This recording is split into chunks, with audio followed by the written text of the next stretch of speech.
Bonjour, donc nous voici arrivés à Cologne pour la Photokina, donc ce salon qui a lieu tous les 2 ans. On est arrivé directement de Paris pendant la conférence Leica.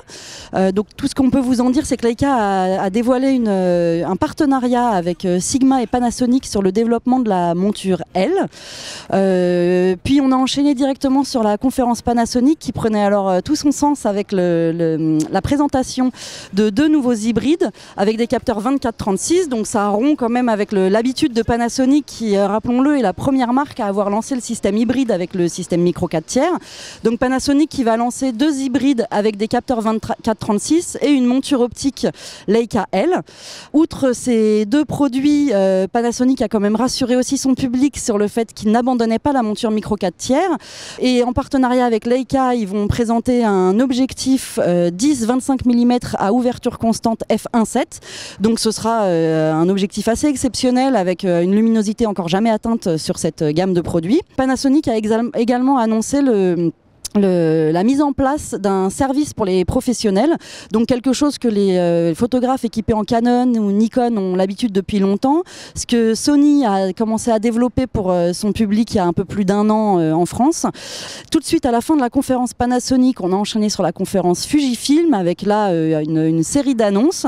Donc Fujifilm, qui avait beau avoir lancé un X-T3 il y a 2 semaines, avait réservé des surprises pour cette Photokina avec tout d'abord le GFX 50R, donc la gamme GFX qui est la gamme moyen format de Fujifilm, puisque rappelons-le, les hybrides Fujifilm ont soit des capteurs APS-C avec la gamme X Pro, XT, des gammes plus grand public, et le choix du moyen format avec donc des capteurs plus grands. Il y avait jusqu'à présent uniquement le GFX 50S. Là, on va avoir un GFX 50R qui reste à 50 millions de pixels, mais qui aura plus la forme des X Pro et surtout du GFX 6.9 d'origine, avec un viseur un peu décalé sur le côté. Ce qu'on sait, c'est qu'il va être assez rapidement disponible puisque ce sera pour le mois de novembre à un tarif annoncé d'environ 4 500 €.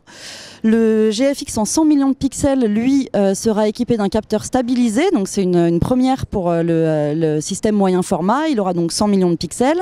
Et puis Fujifilm nous a également présenté plusieurs optiques, a mis à jour toute sa roadmap.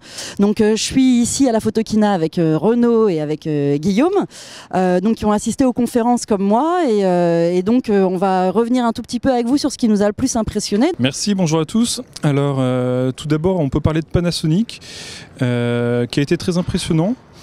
Il y a une volonté de basculer sur le marché professionnel. Donc avant, on pouvait peut-être parler d'un marché pour amateurs éclairés ou pour semi-pro. Et ils veulent concurrencer Canon et Nikon sur leur secteur du marché des professionnels. Donc on a déjà vu Panasonic prendre un virage en ce sens avec les précédents boîtiers en micro 4/3, avec notamment la prise en main plus poussée. Et là, on a pu prendre en main un mock-up parce que pour l'instant on a assez peu de détails, on n'a pas eu de produit réellement dévoilé complètement, et le boîtier est vraiment très imposant, donc ça on peut le dire. Il y a vraiment une prise en main typée réflexe. Disons que Panasonic a avancé, voilà, avec une petite pique, une petite pointe pour ses concurrents, un petit peu d'humour aussi. L'EOS R et le Nikon Zen, c'est pour les amateurs. Nous, on va faire quelque chose pour les professionnels. Donc, pour ça, ils mettent en avant aussi un nouvel écosystème de services pour les professionnels qui arrive en Europe, avec notamment une hotline dédiée ou des services personnalisés. Je continue, sur Fuji, effectivement, on a eu une conférence hyper dynamique, ils ont enchaîné annonce sur annonce, on a même eu à la fin un one morphing, ouais. En fait avec un projecteur qu'on pouvait orienter dans tous les sens. Donc voilà, c'était vraiment très dynamique. Moi j'ai bien aimé le GFX 50R, je trouve qu'il a vraiment une belle gueule, une belle gueule de boîtier.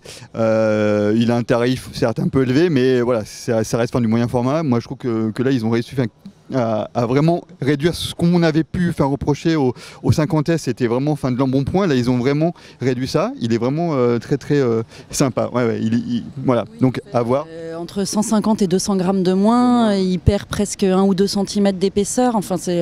Ouais, et puis ouais. Il est vraiment très nettement plus petit qu'un GFX 50S.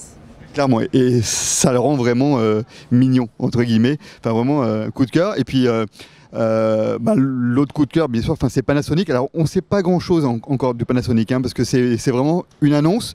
On sait que ça va arriver en 2019. Premier trimestre 2019, on n'a pas le prix, mais là c'est hyper intéressant parce qu'en fait donc c'est l'alliance de Leica, Panasonic et Sigma sur un nouveau format 24-36 qui a l'air vraiment hyper intéressant. C'est très orienté, comme tu le disais, pro, avec un service et sans doute des specs qui vont aller avec. Donc là on sait que c'est du 24 millions, du 47 millions sur les S1 et S1R, mais on sait pas grand chose d'autre, on ne connaît pas la def du viseur, le mode rafale, tout ça on ne connaît pas encore. On va essayer de grappiller plein d'infos parce qu'on est là pour ça.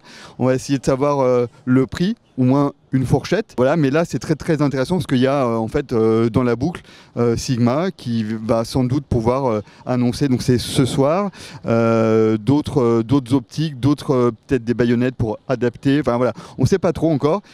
Moi, j'espère de mes rêves les plus fous qu'on peut attendre un quattro en montural, ça serait vraiment excellent. Mais voilà, l'arrivée de Sigma dans ce trio, c'est un peu s'assurer d'avoir une gamme optique assez rapidement. Et je trouve que ça, c'est vraiment très intéressant.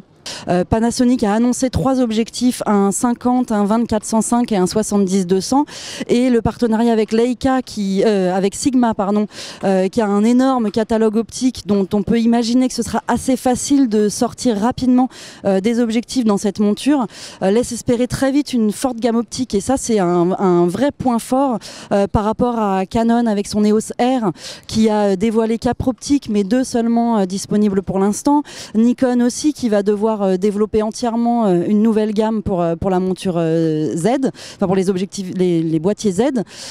Donc là, c'est vrai que c'est quelque chose de vraiment très intéressant qu'ont annoncé conjointement Leica, Panasonic et Sigma. Et d'un autre côté, Fujifilm prend une direction différente, notamment sur le moyen format, puisque on sait que le moyen format est traditionnellement réservé à certains usages, et là en fait par rapport à cette gamme, ils souhaitent faire sortir le moyen format des studios et partir sur quelque chose de plus documentaire, du reportage, de la photo de famille. C'est ce qu'ils nous ont montré aussi, et donc là aussi il y a une direction affirmée des marques qui se prend. Donc là, vous l'aurez compris, pour l'instant, on a juste eu les conférences de presse, on a pu apercevoir des appareils dans les mains des organisateurs des conférences, mais nous n'avons pas encore pu les prendre en main. Nous allons avoir très peu d'images à vous montrer aujourd'hui, mais c'est l'objet de notre présence sur les jours à venir. Là, on reviendra, on va aller sur chaque stand et essayer de vous en dire un petit peu plus sur chaque nouveau produit de cette photokina.